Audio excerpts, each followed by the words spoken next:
বিমান ব্যানার্জি তিনি সংবিধানের 10 শিডিউল বড় বড় কথা, আপনাকে ভবানীপুরে হারাবো, আরো 5 বছর হারার যন্ত্রণা বয়ে বেড়াতে হবে। যেভাবে নন্দীগ্রামে হারার যন্ত্রণায় চিৎকার করছেন, আপনি লোকসভা ভোটে আমার এলাকায় দাপিয়ে বেরিয়েছেন, তারপরেও 16টা বিধানসভার 15টাতে কাঁথি তমলুকে গোহারান হেরেছেন। আপনি 2023 রামনবমীর আগের দিন রেড রোডের 100 দিনের টাকার দাবিতে ধর্ণা মঞ্চ থেকে রাষ্ট্রীয় স্বয়ংসেবক সংঘকে, বজরং দলকে বলেননি কাল রামনবমী হনুমানরা বেরোবে। আমি পুলিশকে বলেছি কোন মুসলিম এলাকা দিয়ে যাতে রামনবমীর শোভাযাত্রা না যায়। আপনি বলেননি। আপনি দুর্গাপূজার বিজয়া দশমীর ডেট চেঞ্জ করেননি, মহরম দিন পড়েছিল বলে। আপনার পুলিশ হোলি দল সব থানাতে মিটিং করে বলছে যে স্পেশাল ডে শুক্রবার 11টার আগে হোলি দল বন্ধক শেষ করবেন। আপনার অ্যাডিশনাল এসপি বীরভূম শান্তিনিকেতনের ফেমাস বসন্ত উৎসব, সেখানে বলছে আপনারা জানেন শুক্রবার দিন দোল পড়েছে, 10টার মধ্যে যা করার করে নেন। এই ভাষা আপনার আমডাঙ্গার আইসি বলছে মদ খেয়ে হোলিতে বেরোনো যাবে না। আমি আইসি বাবুকে বলি, আপনার পুলিশ মন্ত্রীকে বলুন দোল আর হোলির দিন মদের দোকান বন্ধ রাখুন।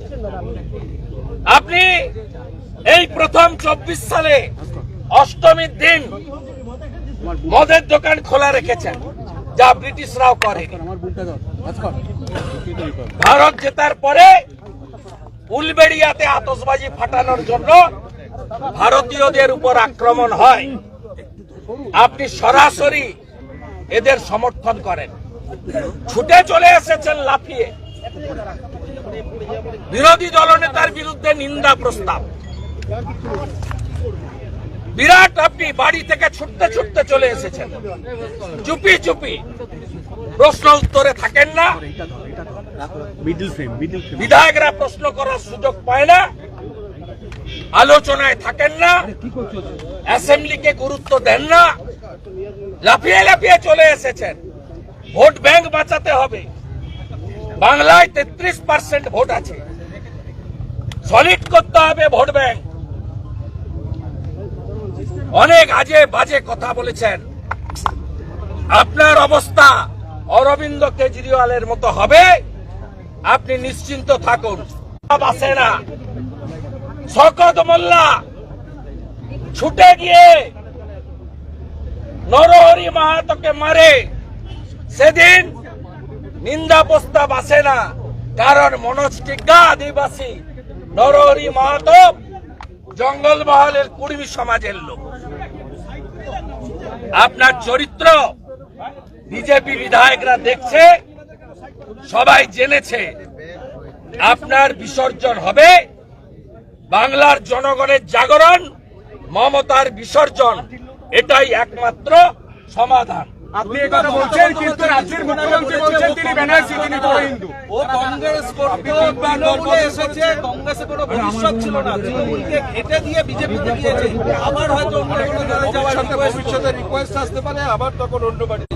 তোর মাথাটা বার কর। আদর্শ এবং নেশার উপরে দাঁড়িয়ে করিয়া আমার পরিবারের লোক ব্রিটিশের জেলে ছিল। ও কোথায় ছিল? কে চেনে ওকে? ও জীবনে মুখ্যমন্ত্রী হতো না নন্দীগ্রাম না হলে। টাটাকে তাড়িয়েছে, জগদীপ ধনকরকে অপমান করা,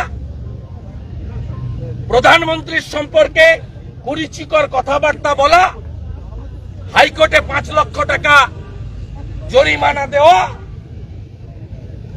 একটা আদ্যপান্ত চোর পরিবার, কালীঘাটের কাকু 73 বার একে তাড়াবো। আমার মা শ্রীমতী গায়ত্রী ভট্টাচার্য থেকে শুধু হিন্দু হওয়ার জন্য একটা পড়ে বাবার হাত ধরে কপর্দক শূন্য হয়ে এই বাংলায় এই ভারতে এসেছিল। বদলা আমরা নেব, হিন্দুরা বদলা নেবে।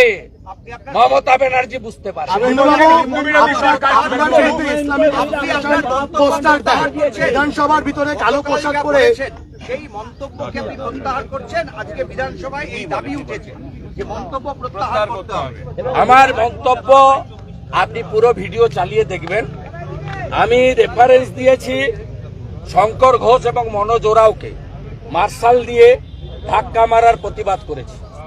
আমি বিজেন্দ্র গুপ্তর রেফারেন্স দিয়েছি, যিনি বিজেপির একমাত্র এমএলএ ছিলেন 14 সালে। সেই বিজেন্দ্র গুপ্তকে চ্যাংদোলা করে বাইরে ফেলা হয়েছে।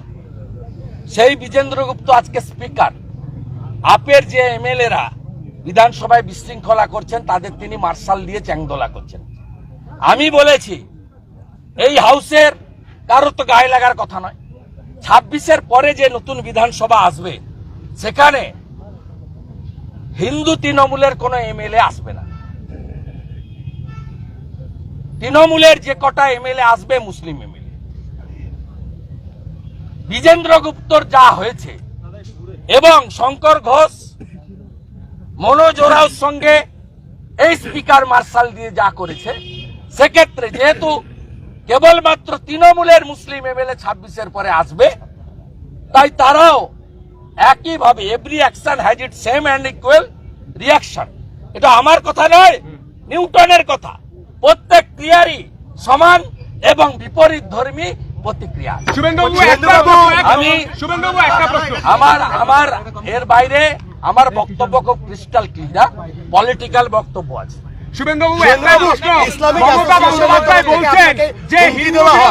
বিধানসভার ভেতরে কালো পোশাক পরে কোনো একজন ব্যক্তি ভিডিও রেকর্ডিং করেন। অনেকে তো আশঙ্কা করছেন যে আপনার উপর খুনের চক্রান্ত হতে পারে, কারণ এই রাজ্যে আজাদ কাশ্মীর আগে তো হুমায়ুন কবির বলেছে 72 ঘন্টার মধ্যে যদি ক্ষমা না চাই, উনি উনার 42 জন মুসলিম এমএলএ কে নিয়ে আমার উপরে আক্রমণ করবেন। ঘরে করুন, রাস্তায় করুন। আমি তো এত দূর আমার সেন্ট্রাল ফোর্স থাকে, স্পিকার আটকেছে 21 সাল থেকে। আমি তো একাই ভিতরে যাতায়াত করি, আমার পিএসসি এরা থাকে, কলিগ এমএলএ দ্বারা 2-1 জন যখন দেখা হয় থাকে। দাদা আমি তো এক্ষুনি আপনাদের ছেড়ে যাব। আমি দেখুন এগুলো ভয় করি না। মমতা ব্যানার্জি নন্দীগ্রামে স্পটে যায়নি, আমরা সাজিয়ে গুছিয়ে দিতাম। বুদ্ধবাবু তো দয়ার শরীর, আমার সঙ্গে রাজ্য পুলিশ থাকে না, এলওপি হওয়া সত্ত্বেও ক্যাবিনেট র্যাঙ্ক। বুদ্ধবাবু মমতা ব্যানার্জির সঙ্গে জ্যোতিবাবু বুদ্ধবাবু 20 জন করে ডাইরেক্টর অফ সিকিউরিটির পুলিশ দিয়ে রেখেছে। ভিতরে যদি কিছু হয়, আমি যেদিন হাউস শুরু হয় সেদিনই আমার পিএ প্রদীপ চ্যাটার্জিকে দিয়ে সুকুমার রায়কে জানিয়েছি, যেদিন এই বাজেট সেশন শুরু হয়, যে ইনসাইড দ্য প্রিমিসেস একটা যদি কেশাগ্র স্পর্শ করে কেউ, রেসপন্সিবিলিটি গোজ টু বিমান ব্যানার্জি অ্যান্ড মমতা ব্যানার্জি। আমি ভয় পাই না, আমি এক্ষুনি একা হাঁটতে হাঁটতে যাব, সাহস থাকলে ছুঁয়ে দেখো। হিন্দুত্ব করতে গিয়ে হিন্দু মন্দির ভাঙছে, হিন্দু মূর্তি ভাঙছে, নওদার হিন্দু দোকান পোড়াচ্ছে, উলবেড়িয়ায় ক্লাব ভাঙছে, 1000 বার প্রতিবাদ বারে বারে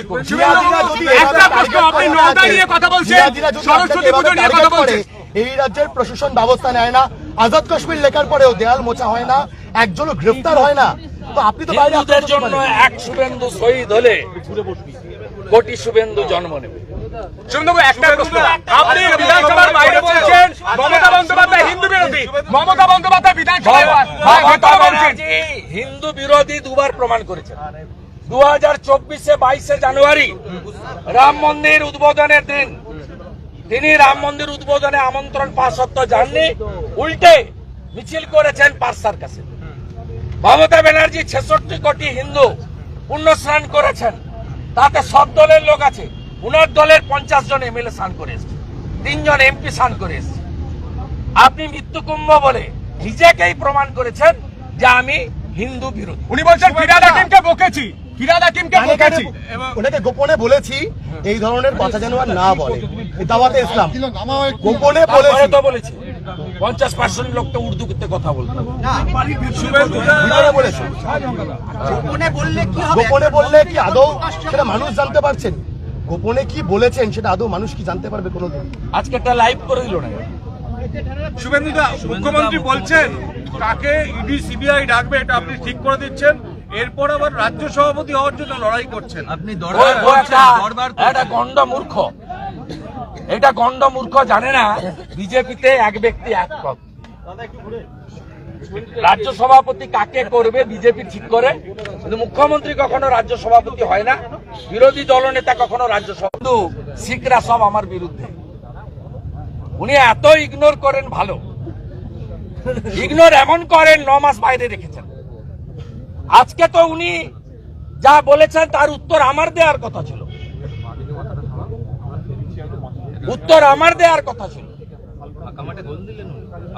না, গোল হয় না তো, গোল জনগণ দেবে এবং 2026-এ কেজরিওয়ালের মতো মমতা হারবে।